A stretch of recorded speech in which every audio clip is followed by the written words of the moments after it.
Shocker, Apophis isn't dead, and Carter takes on some SG-1 clones. All tonight on Chevron Locked.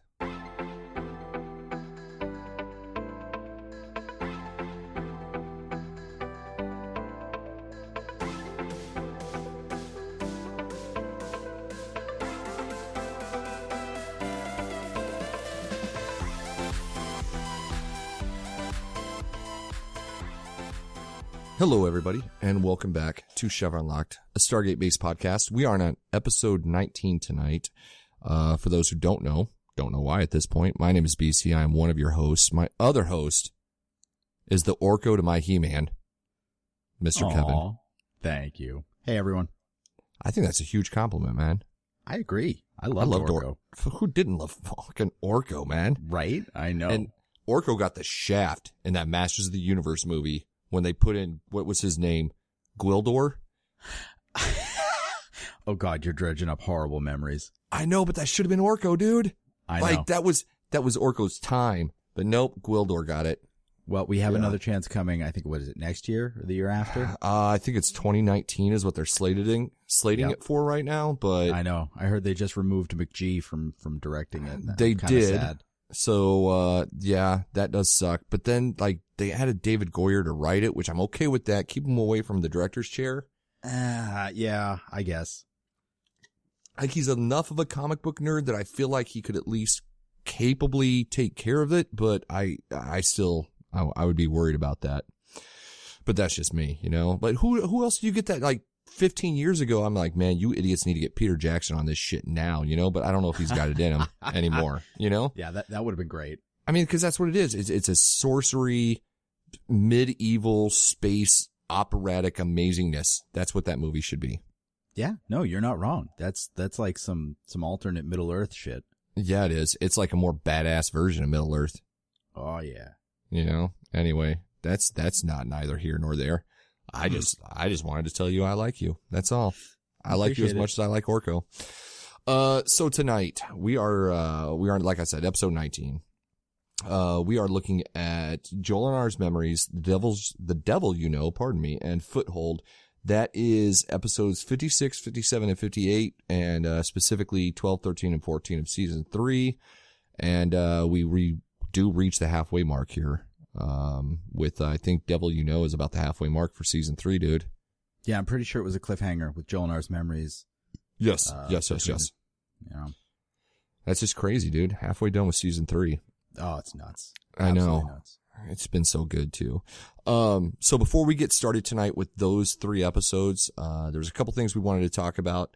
The first one being, I just wanted to give a huge shout out. We had a great response on Reddit last week with episode 18 and with us posting up about the future Stargate SG-1 RPG tabletop game that we plan on playing. So I had a massive response, lots of great comments from everybody. I wanted to say a big shout out to CGH578, Caboose, Cryo Enix, Karn Carby, Gatorade or Powerade, which is Powerade, by the way, dude. I don't even know why that's a choice. Billy, Sergeant Seiler, J Mart, TD Gamer, and Professor Knock. We really appreciate just all your input. Whoever said that I say sir too much, yeah, thank you, sir.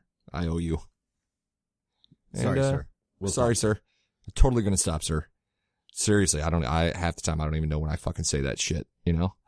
The other thing we wanted to talk about was, again, had some great traction with the idea. People seem to really respond to the idea of doing this, Stargate SG-1 RPG.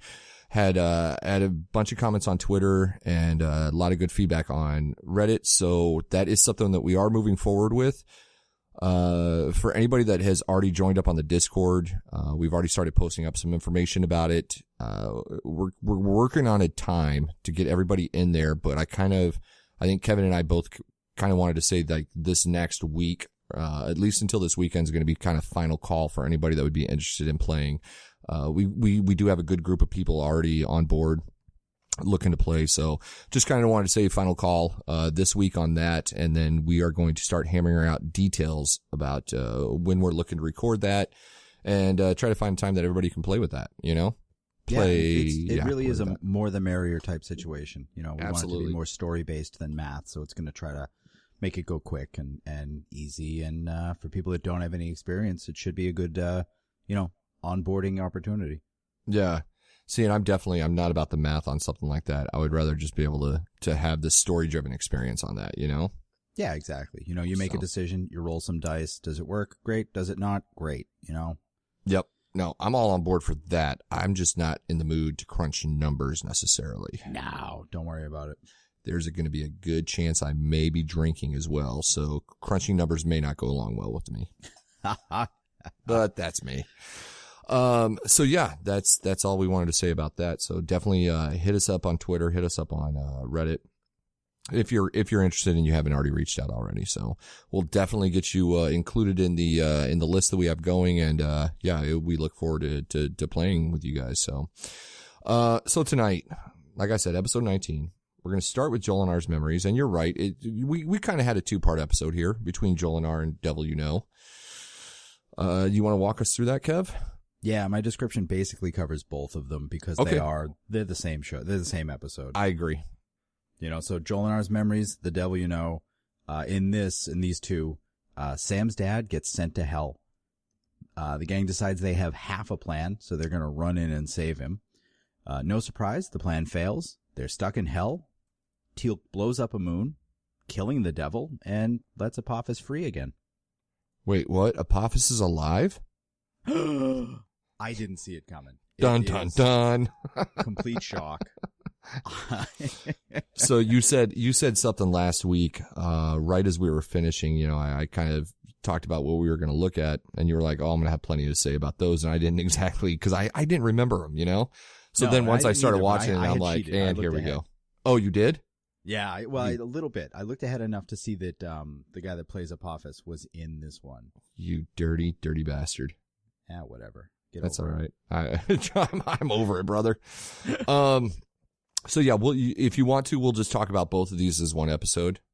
Yeah, I think that's going to be best because I have enough to say about both of them, but I think they're going to bleed into each other. We're gonna have a situation where we're talking over ourselves if we don't. That's fine, dude. I'm gonna throw the ball to you. I'm gonna let you start, and then yeah. So what'd you think, man? Like, were you good? Okay, clearly we all knew Apophis was coming back. Well, we all except for everyone in SG1 knew that he was coming back. It seemed like a shock to them.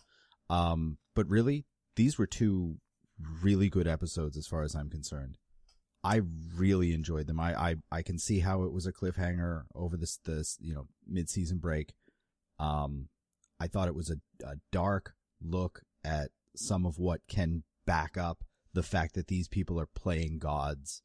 I loved that you have more of the Tok'ra coming into it. You got Marty there coming in and telling Sam that the woman he used to bone that lives in her head is still there, and they can bring the memories out. It was Sam's dad. It was an emotional episode. It was just great. I mean, I don't have a lot of bad to say about this episode. I would agree. The first thing that I had a problem with, and I don't know why I never picked up on this sooner, or maybe it was just the way that it was acted out for these 2 episodes, but the guy who plays Martouf. Yeah. And again, it could have just been the direction because Peter DeLuise directed both of these episodes. Yeah. So it could have at least directed the second one. Yeah, it could have been the direction that Peter DeLuise wanted him to go in, which I don't know why, but it was just his interpretation or his performance of Martouf. That was just Spock straight down the line to me. A little bit. Just even the way he pronounced things and the way he spoke. I was like, I've seen this before, and it took me a little while to realize that it was a Spock thing. It was a very it was a hybrid between Spock and Data, where it was a very non-emotional role, Yeah. Like I felt myself really identifying with Jack in this episode because the beginning of Jolinar's memories almost looked like it was setting up Martouf as a bad guy. He comes in, he says, your dad's been captured. We need to go, and we need to go now. They hop on a ship, and all of a sudden he's like, all right, so here's the plan. I'm going to split you up in ways that you didn't see coming, and you can't bring weapons. All right, let's go. Yeah, I didn't even think about it like that, but yes, I could You know, definitely if there's see that. ever a time where he's going to stab them in the back, it would have been that. It would have been they right weren't then. going there, and I didn't think they were going there. But at the same time, like that's how that works. Like I've seen a TV show once before. I know how this. Man, but how cool would that have been? Yeah, Like Oh, that would have been great. really, I mean, that would have been a whole fucking 2 different episodes right there. But I liked how, at the beginning of that, Jack mentioned something. He's like, is there anything else we should know? Or he says something along those lines. And Martouf says no. And then like 20 seconds later, he says something and Jack's like, see, that's an example of something we should have known, you know? Yeah, exactly. And it kind of gets repeated throughout that journey, but Yeah, because this whole episode was about them. They should have known things before. They should never have left without knowing how they were getting off that planet. Or if they did, they should have left knowing that they were all going to die there. And that seemed to be a surprise to everyone except Martouf and his Tok'ra buddies. and I think SG-1, Jack was ready to die, you know, at that point. Like, he wasn't ready to die, but he was ready to die to get Carter's dad back. Yeah. You know? Oh, yeah. No, definitely. And I think any member of that team, or all the members of that team were definitely on board. Like, if that was going to happen, then that was going to happen, you know, but they weren't going to, they were going down swinging, you know? And I think that was part of the reason that Jack decided to bring guns down with them, even though Martouf, you know, clearly warned them. And then again, Martouf was kind of right there. But, you know, a side note, even without the guns, the way they kind of introduce themselves makes them sound like they're not, what did they call them? Oh man, they had a word for the people that were there. I can't remember. It's gone. I think it was deplorables. They were deplorable, sir. No, but yeah, I don't remember what the word was. I don't have it written down. But Dissidents you're right. or something like that. Their guns didn't last long. Like, that wasn't a surprise. It wasn't a reveal. And Yeah. when they pulled the guns and you had the guy that threw them into the pit, you didn't think to search them for the communication device? Like, they brought in weapons. Search them for everything else they have.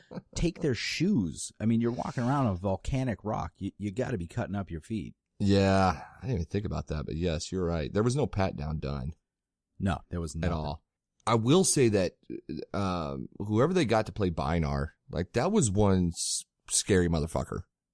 Yeah, he was. And Like- and I love how they called him ugly. And my heart went out for the actor. It's like, how do you get cast as the ugly guy? Without a whole lot of prosthetics. Right. Or actually, you know what? It's pretty funny. I looked it up, and the guy that plays Sokar, his name is David Palfy. He is actually, he's listed on the cast list for Ballistic X vs. Sever as Sleazy Man. So again, how do you get, like, typecast into that? Can we talk about that for a second? Can we jump around on this episode a little bit? I'd love nothing more. What did you think? Because that was our first reveal of Sokar, right? Yeah, this was our first in-person reveal. What did you think? Like, were you disappointed? Were you shocked? Yeah, totally. What a doughy little man. He looked like powder. He did. He totally did. This was the first Goa'uld we've seen that didn't look like a beefed up, perfectly bodied human being, for the most part. And he's supposed to be the most badass one, you know? Right. His fleet is 10 times bigger than they thought it was, and it was already big enough to cause a problem. How do you do that when, as you say, he looks like powder and apparently just plays with candle wicks? Yeah, I don't know. I don't know what's worse. He looked like powder, or this was the second reference to powder that we've made in this fucking podcast. You got to stop referencing powder. We're going to have an intervention. Well, they got to stop fucking casting people who look like either Powder's son or older Powder. Because that's what it's been so far. I was not okay with the physical appearance of him, right? I was okay. There was something in the eyes that worked for me. And I know His it was eyes were prosthetics. different. Yeah, I know it was prosthetics and it was contacts. That worked very, very well for me. And even the hood that he was wearing for the majority of that episode up until like the last little bit of The Devil You Know, that worked for me. I was completely on board, completely okay. And then he took the hood off and I'm like, that's not what I was expecting from like what we, as far as we know, the most powerful Goa'uld out there. Or You know, the one that they fear the most, I guess. It seemed like they were going for a very Star Wars Emperor, hooded, wrinkled white, chimp eyes type of look. And it worked. Like it evoked some of that in me too, where it's like, okay, this is kind of cool. I'm in. And then he didn't do anything. And then by the end, we've killed them. Yeah. He's dead. And so I guess the threat came away from him when Apophis almost got the drop on him. You know what I'm saying? Okay. Like, he just wasn't very threatening when all of a sudden, if you let, like, this little scrawny little Apophis guy who's already died once almost get the drop on you. I'm not saying he did. You know, he had to throw the shield up there at the very end. But I'm like, really? Like, you're supposed to, when you watch, I get the idea that he is the most feared one of the bunch, right? That, I don't know, man. That didn't sit well with me, I guess, that Apophis almost fucking killed him. But again, alas, is he dead? Yeah. He's dead. He is dead? He's dead. Like dead? I'm pretty sure. Or like Apophis dead? Maybe I'm screwing this up. And if I am, someone correct me. I have no problem with that. But I'm pretty sure he's dead. The actor comes back. Really? But Sokar is dead. Wait, does he come back way deep into the series as a Wraith? Not a Wraith, an Ori? No. Okay. Yeah, spoiler alert. Sorry. He comes back as Anubis. Oh, okay. That character or that actor comes back as Anubis. Yeah, so I don't know. I don't know if he has prosthetics on. I don't know if we see his face. I don't know if he plays one incarnation, but I know that I looking through the cast list, he is Anubis later on. Okay. And again, I don't want to spoil, like, I remember certain, like, key things about this show, and the Ori, I do remember, you know, and when he first pulled that hood off, I'm like, oh, he's an Ori. Like, and again, I don't want to spoil anything. Anybody that's listening to this has seen Stargate, I'm assuming at this point. Yeah, and if not, you've got a lot of awesome stuff coming. Yeah, you do. There's these little fucking Legos that go fucking ham, right? But yeah, no, he looked like an Ori more than he did a Gould to me. Yeah, no, I can see that 100%. Like, you know? I didn't even think of that until you said it. But yeah, that's just me. Know, this was an episode of reveals. You know, him pulling his hood off. You got Neonak pulling his hood off and revealing that he's Apophis. Yeah, that was in that metal plate on his face. Very Phantom of the Apophora there. Yes, I'm glad you called that too. My question then would be, after Apophis kills Bynarr, right? Like, Bynar's getting ready to kill Sam. Yep. And Apophis comes in, shoots him in the back, and then just does this fucking Patrick Swayze ghost maneuver right out of the fucking room, right? Yeah. Like, why wouldn't he just... I didn't understand, like, did he have to go and get some more shit together real quick before he could just fucking announce who he was? Yeah, well, he had to let Sam go back and talk about his plan with everybody else so that the audience would know what it was. Yeah, I had no idea Apophis was that dramatic. Mm-hmm. Yeah, he's very considerate. Bit of a drama queen, isn't he? Little bit. I will say I did like what they did to him physically, in terms of at least giving him some sort of, like, battle damage. You know, like... Yeah. But wouldn't the sarcophagus has a weak link? Like, it doesn't heal fully at that point? Or was he just so far fucking gone that even between the symbiote and the sarcophagus, they're like, okay, we got you here. You're good. Get the fuck out. Go do your thing. You know? Now, see, you know what? What it has to be, and I'm sure someone is going to correct me on this, but what it has to be is that they did heal him, but then they tortured him and didn't put him back in the sarcophagus. Ooh. Because he was dead. He was old and wrinkled and gray. And when they put him through, he wouldn't look like he does normal just with some metal on his face if it couldn't heal him. So it healed him, and then they fucked him up. Yeah. Yeah, I don't know. Whatever, it looked good. Like, it did look... It gave him a little bit more threat, I guess, because if he would have come back looking all shiny and brand new, like he just got fucking waxed and washed, I don't know, it would have almost just negated everything that he had gone through. So I'm glad they kind of gave him that kind of beaten up look. Like, I was okay with Yeah. that. That's for sure. I mean, it was either that or I feel like they could have gotten a bigger, beefier actor. You know, bring in The Rock and just say that he jumped hosts, and I'm on board again. Oh, even in 99 though, could they have afforded The Rock? Definitely not. Okay. I couldn't remember. And I felt like his makeup looked better for some reason at the end of Joel and R's Memories than it did at The Devil You Know. And so I don't know if they shot it slightly differently, but he looked awesome at the end of Joel and R's Memories. And then there were a bunch of scenes in The Devil You Know where it looked like he just kind of rolled his face in jelly and then slapped some tinfoil on it. And he had brown makeup on his teeth on one side, and it was just, like that wasn't working for me in certain lighting. Okay. And I do know what you're talking about. Yes. I'm looking at it on a huge high def TV on a show that was from 1999, and it's got two big black squares on either side of the screen because it was definitely not meant to be shown this big. But yeah. Still. Yeah, I agree. Well, we saw him in Joel and R's Memories. Well, at the very end of Joel and R's Memories, he was wearing the fucking Phantom of the Opera mask, right? And then he wasn't really wearing it after that. You just saw that scarred up version. So to me, maybe that was it. Like, we didn't have to look at shitty prosthetics because he was just wearing the mask. I don't know. You know? I don't know. What else did you have about those episodes? Let me see. I love how they're talking about the Martouf and Joel and R's last night together. And Sam just very coyly says, you know, like, we were up all night. It's like, yeah, we get it. You were boning all night long. Yeah, That's fine. He was literally up all night to get lucky. There you go. That's a pop culture reference, folks. I'm an idiot.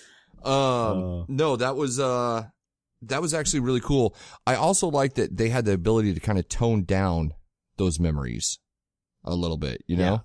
Yeah, it was kind of neat. And I loved that Apophis recognized what was happening and decided he was going to use that to his advantage, drugged the shit out of them, and then started using that to bring the memories back up. That would fuck with me. Like, I would be completely gone with that. And Sam reliving, talking to her dad after her mom died it was tugging at my heartstrings, and I wanted to give the code to the Iris. And then no, it was really her performance throughout this whole 2 episodes was fantastic. And even, not to get into it, but her performance in Foothold was amazing. Like, all 3 of these episodes, she nailed it out of the park. Yeah, no, she really did. She was the star of all 3 of these. What kills me is that J.R. Bourne, he plays Martouf, by the way, because I had to look it up because it was bothering me. So J.R. Bourne plays Martouf, right? So Martouf then goes to see Apophis and gets the fucking nectar of the gods, and you know, Apophis starts in on him, right? Yeah. Then we find out that he gives up a fake planet that the Tok'ra home base. His performance lying to Apophis was better than his performance throughout this whole fucking show. Yep. Like, no doubt. Whatever he channeled when he was doing that, that's the shit he needs to fucking do throughout the whole fucking show. Like, that was awesome, awesome stuff. But yeah, what else you got? I loved that they made a big deal about how they had to go down to the surface in these pods. You know, we have to be able to convince them that we're prisoners here. And so they shoot these pods off and not a fucking person saw them land at all. And so, you know, you could have done really anything else. You could have figured out how to get a ship there. You could have brought as many weapons as you wanted. You could have had anything happen. And I think they had a line where, like, the ship couldn't make it through the atmosphere. I don't care. Figure it out. This show's full of MacGuffins. You could have come up with something. Yeah. That was a little weird. I will say that. Well, because then you had to have okay, so basically you had to have Teal'c in the atmosphere, right? Yep. Or off planet. You had to have him off planet, basically, because he had to intercept the rings. What a fantastic plot point. What a great save that was. Yes, it was. That was You know, fantastic, dude. Like, to come up with the idea of of them intercepting, like, how are we going to go off this planet? We've got these teleportation rings, but they only link with Sokar's ship. Fucking, yeah, I agree. Very, very good idea. Very, very well written in that regard. So much cooler than having them get off planet and now we've got to steal a ship and then we got to do this. Great. I loved it. You know, I did think it a little odd that this little tiny tugboat cargo ship can outmaneuver the guns on their mothership. You know, get better guns or better guys shooting them. You're doing something wrong. Not only that, but he was able to outmaneuver those fucking flyers too. Yeah. Yeah. Which we could only imagine were just very designed to be very quick and nimble. You would hope, but I actually saw, have you ever heard of Kerbal Space Program? I love that game.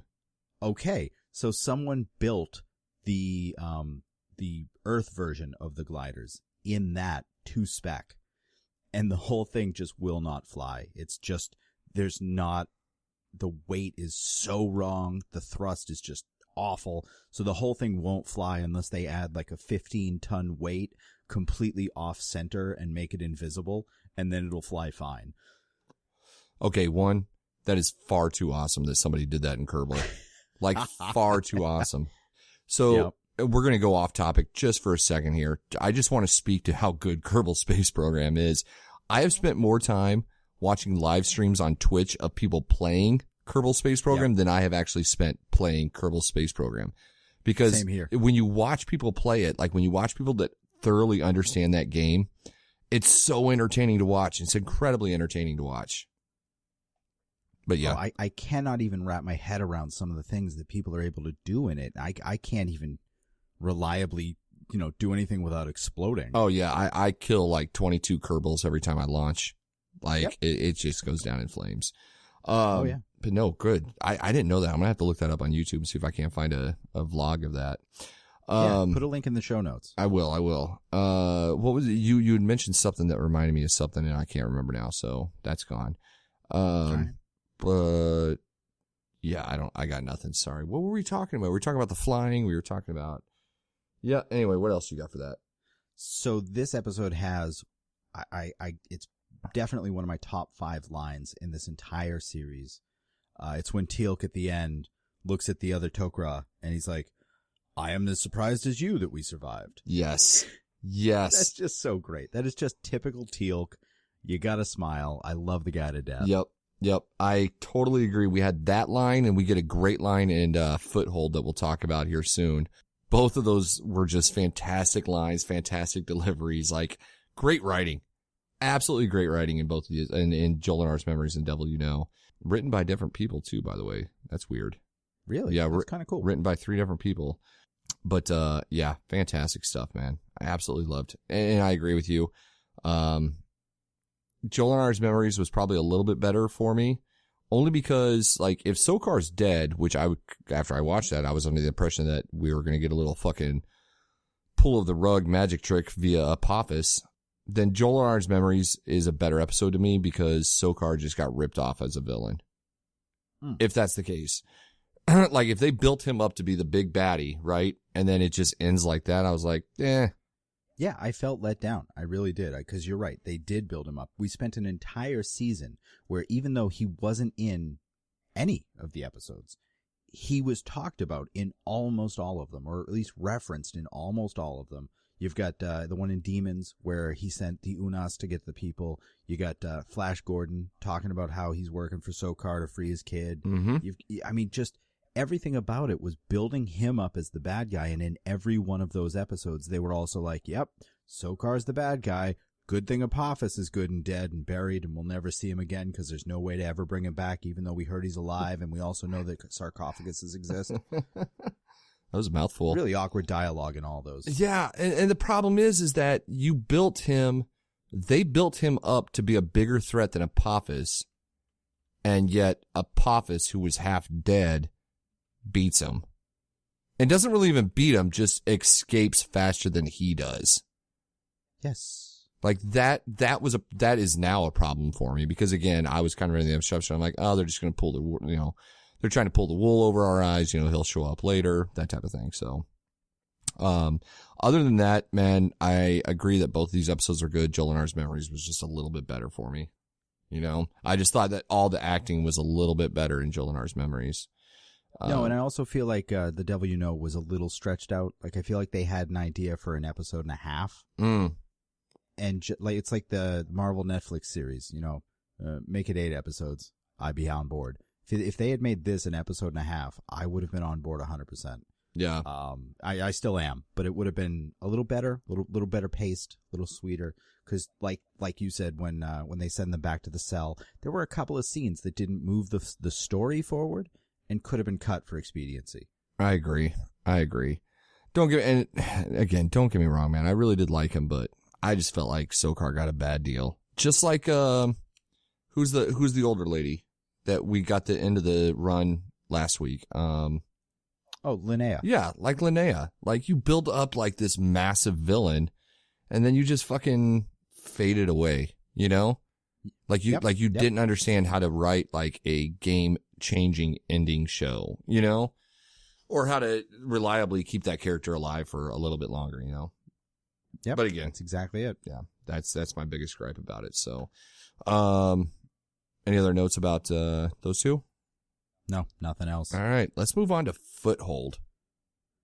Foothold? Dude, that Foothold does sound... Nah, sounds like Footloose. We're good. There you go.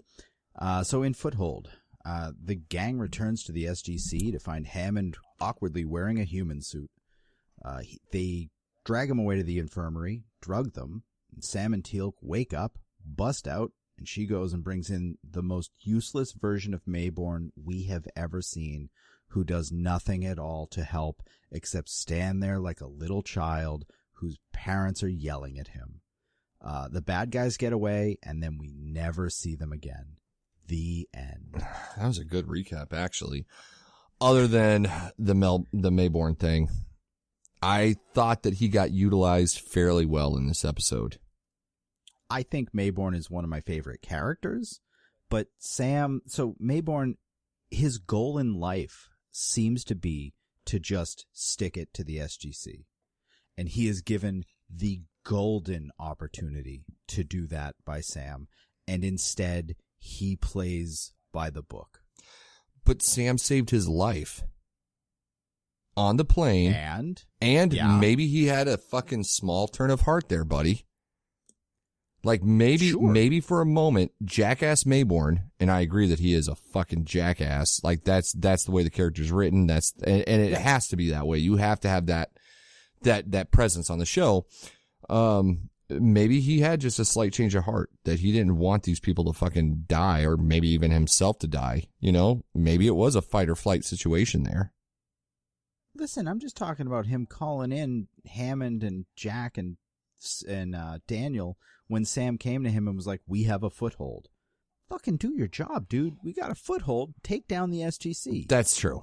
I'm going to grant you that one. But again, maybe he just didn't like Sam. Maybe he was a lot like me at the beginning of this podcast, or at the beginning when we first started this podcast.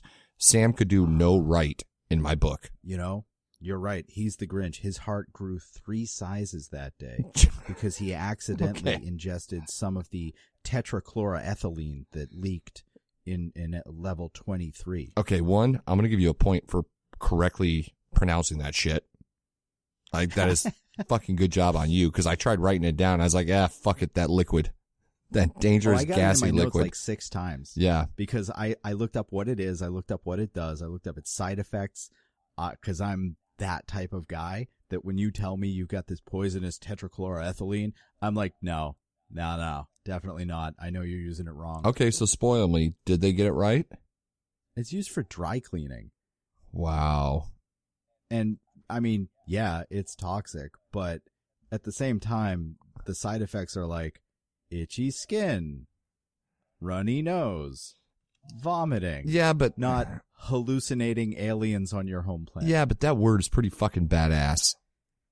You know, so I'm gonna give him a break, because that word is just too fucking cool not to use for some sci-fi show.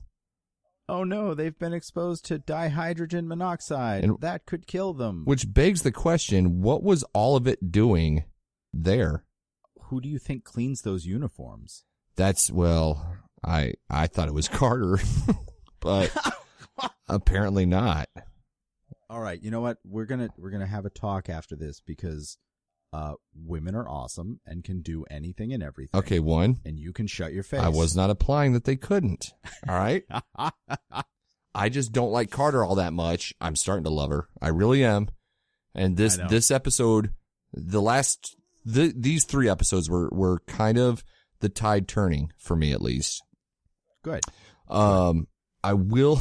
So at the start of that episode, they all get sent to the infirmary, right? And Jack gets that shot, and the nurse comes over to give him that second shot. Oh, I guess we had 3 great quotes because this one I love too. And he bends over, right? And he's like, "Hey, this time really jam it in there." You know? Jam it in there. Just, oh my God. That was a great Typical line. Jack. That was a fucking great line, dude. Yeah, and then immediately after that, you have Janet trying to inject Sam. Sam gets knocked out. Janet holds the syringe up. It's still full. What were you doing? Maybe it only took a little bit. It didn't. You don't fill it full and then only give a little bit. What if you've never given a shot before? They're aliens, dude. Maybe they haven't. Don't snicker like I just made a point, sir.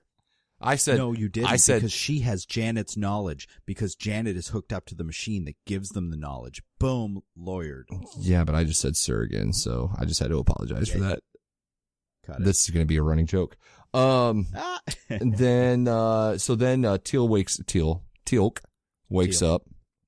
He goes all fucking ham for a while there, right? And then he runs. Yeah, he knocks out Sylar. Yeah.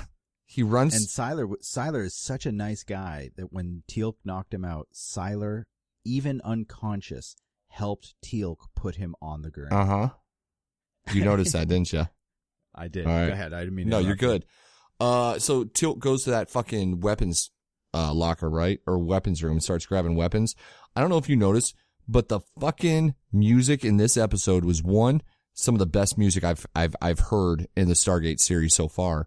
But 2, the music drastically changed, and it almost reminded me of the music from you remember the Arnold Schwarzenegger movie Commando?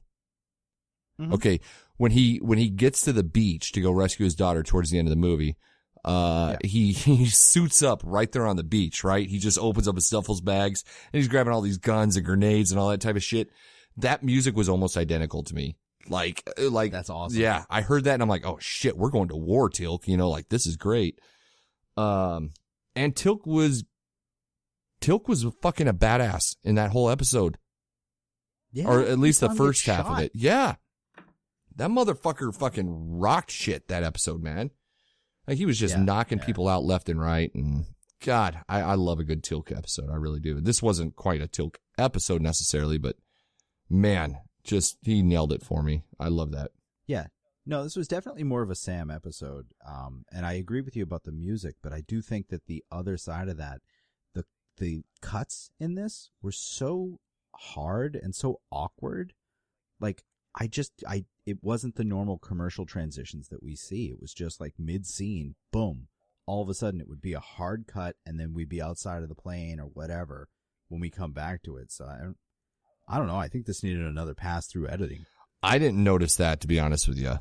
I think I just enjoyed it so much that that one may have just passed by me. That's because I really did. I enough. really loved this episode from start to finish. Like it was fantastic. I was picking this thing apart. Like this was right at the height of my awakefulness today. So. Oh shit. Okay, so tell me, what do you have in your notes to pick it apart? Not much else than that. Okay, it was fair enough. The cuts. It was Mayborn needed to follow the letter of the law and get his way because he's tried going outside and getting his way and it's failed, and he's given this golden opportunity and he just calls the enemy. You've got the worst system for infiltrating an enemy ever devised, where you knock them out, you lock them up in a room, and you take over their thoughts and looks, and then if you die, what happens? You have lost a soldier, and then someone who is trained at combat wakes up and is now where you came in and has free run because you have no idea that they're up. Yeah. So you're gaining an enemy and losing a guy at the same time. I can't think of a worse way to plan this out. Yeah, but they are hanging up from the rafters. And that lasted 13 seconds before Jack figured it out, and then another 2 before Captain Look So Good did as well. Yeah, but he didn't look so good fucking falling to the ground like fucking Jack did, at least. No, how he didn't break his leg, I don't know. Yeah, you got me. And going back to the quote, when she calls up Mayborn and they go meet in front of that restaurant, right? She says, "You're an idiot every day of the week." Like, that is such a 90s line. it really is. So perfect. Oh my God. And she delivered it so well. Like, she was just fucking, arms were on the table and she was just looking stern and she's like, "Mayborn, you're an idiot every day of the week." And I don't know why I laughed my ass off when I fucking heard that. I really did. Yeah. That was fantastic. I guess I didn't understand. So they're there, right? She meets with Mayborn, and then Jack and Daniel show up, right? And you had this big dialogue like, "Oh, you're under the effects of this and that." And he goes, "I want you to come back with us." And she's like, "I don't have to if I don't want to." And he's like, "No, but we just want you to come back and get checked out." So this scene goes on for a few minutes, and then Jack's like, "Are you ready to go? The plane is waiting." And I'm like, "What? Fucking plane? Like, where the fuck are we?" Like, I don't, like, she came up out of the ground, right? She came up out of the mountain, and then and this could be your hard cut thing, the very next scene, she's at a payphone calling Mayborn, right? And then Jack says the plane's waiting. I'm like, where the fuck are we? And then they get on the plane, and Jack is like, "This is a really nice plane, Mayborn." Yeah. Then what? How are you on the plane? How did you get the plane here? What is going on? I have they lost me right there. Like, once the plane came into the equation, once you said the word plane, you lost me. And then everything that happened thereafter, up until they got back to SG-1 was just fucking shit. Because I didn't understand. I'm like, where in the fuck is she? Like, she just came up out of a hole in the ground. Then she used a payphone, which clearly it was like midday when she used that payphone, by the way. It was nighttime when she came up out of the hole. Midday. And I don't know, dude. I don't know. That part lost me. So. Yeah, I think she must have gone to DC or something somehow. Possibly. With no money and no vehicle. I agree that she was probably in DC. Like, if Mayborn was there, or if Mayborn was able to meet with her quickly, I would assume DC. But again, I don't fucking know. And speaking of the fucking plane, right? So they're all on the plane. Jack kind of fucking phases out there into his fucking alien form. She steals Mayborn's gun, kills alien Jack, right? Yeah. And then kills alien, what's his name? Couldn't tell you. No, yes you do. The guy who fell down with Jack. Yeah, Captain Looks So Good. Yeah, Captain Looks So Good. That dude. She kills him, and then they corner Daniel, and Mayborn's like, "Go check on the pilot. He's one of mine," right? Yeah. What did she do? Like, did she just bust in there with a gun and like cut him? Yeah, exactly. Did she like literally? Because that's all I started thinking about. I was like, Sam just walked into the cockpit and just fucking drew a knife on the pilot and cut him. Because clearly she wasn't going to have a conversation like, "Hey, here's the deal. I just shot 2 people back there, and I need to know if I need to shoot you, and the only way for me to do this is for me to cut you." To be fair, I'm pretty sure that she looked crazy from the get-go, because I don't think Mayborn saw Jack flicker. So oh, he did.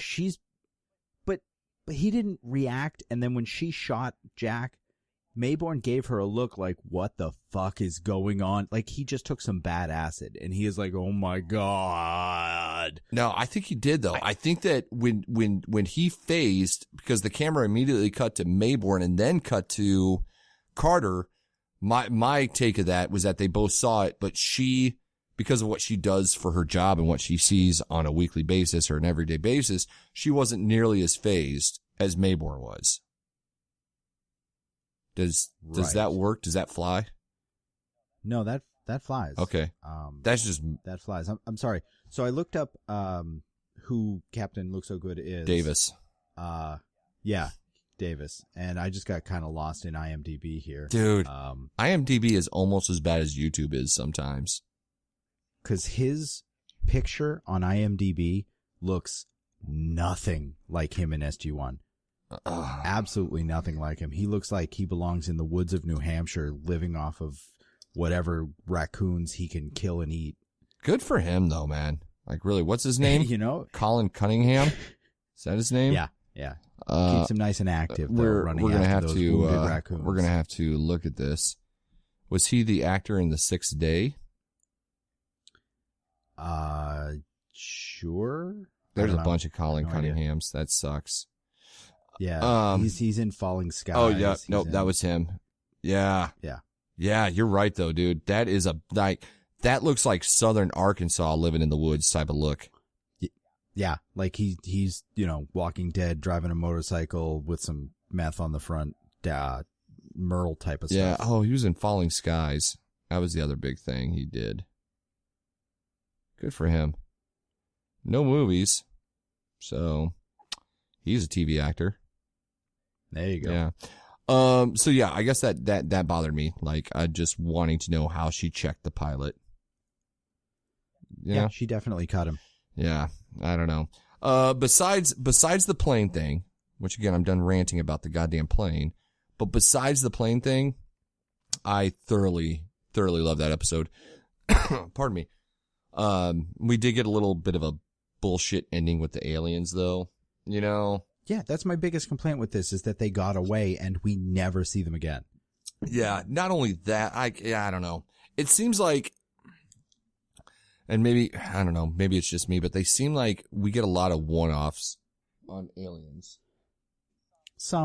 I mean, this was the type of thing where really we know where they were, or at least we know where we interacted with them. I want some follow-up. I want to check it out. Even if we go there, even if the last 3 minutes of this episode were them saying like, well, we went back there and there was evidence that they were there, but this wasn't their home. Maybe we'll run into them again. Dun, dun, dun. No, I agree though, man. I do. Like, I don't know. It just seems like we're shut. It seems like we get way too many one and dones, with aliens. And I understand that they're trying to establish that there's this great big universe and, there's all these different Stargates to go to and whatnot. But some of the aliens, and especially the technology like that, not cloaking technology, what would you call it? Like morphing technology that they had to be able to. Yeah, that was really that was cool. very, very cool tech. I'm assuming that we have that tech now. Like, I'm assuming Carter still has at least the one that she left on in her office, but we don't know. Like, maybe that shows up down the road. Who knows? Maybe, or maybe it exploded when the leader exploded himself. That's true, because it was the exact same dial, basically. I mean, it could be. Yeah, no. You may be right that was kind of a self-destruction type of thing. So, who knows? Any other thoughts on those? No, I get nothing else. Okay. Like I said at the start, decent episode. Oh my God, yeah. And I don't know, man. I feel bad sometimes picking these apart, but sometimes they're just so fucking plot holy that you have to fucking call a spade. Absolutely. But you know what? It's that, like, I'm happy to do that so that I can talk to people about what their thoughts on why it is, because I would love to have a discussion about, like, in-universe reasons why this would be. Yes. And like I said at the beginning with all of this, like, I'm happy to say, well, this is why I think this would happen. Apophis was tortured and then not allowed back in the sarcophagus, and then he realized it made him look badass, so he left it. Yes. I concur. Trust me, as much as I actually enjoy breaking these episodes down. I thoroughly do. Because there are far more episodes that I've loved that I haven't liked. Yeah. Even tearing down the episodes that I love. We're just nitpicking them. Even that's all. We're just talking about them. That's all. Just conversation. It's just, it's just two idiots just blabbing. That's all it is. So next week we are looking at Pretense, Ergo, and 100 Days. That is episodes 15, 16, and 17 of season 3, or 59, 60, and 61. Holy shit, we are getting towards the end of the season. Yeah, I know. That's so sad. That's fucking real deal Holyfield right there. The other thing I wanted to say, and I meant to say something at the beginning of the episode when I was thanking everybody from Reddit. We have gotten a lot of interaction on Facebook. Way too many people have liked it, have talked about it. Way too many for me to list out. Just know that we appreciate you getting us out on Facebook. All the likes, all the sharings, all the communications I've thoroughly loved. So thank you so much for that. Yeah. Any last words of thought here, Kevin? No, I'm looking forward to continuing this, and I want to get the RPG off, but I got nothing Okay. else. And again, hit us up on Twitter. Hit us up on the Stargate subreddit if you haven't already shown us an interest in doing the RPG, and we'll get your name on the list. That is going to be a lot of fun. Like, I am so looking forward to recording those episodes. So yeah, thanks again for everybody for tuning in. It's been a fucking pleasure once again. So everybody have a great night. We'll talk to you soon. Thanks for tuning in to another episode of Chevron Locked. As always, you can find us on Twitter and Facebook at Chevron Podcast, emailing us at thechevronlocked@gmail.com, or join us on our subreddit at Chevron Locked.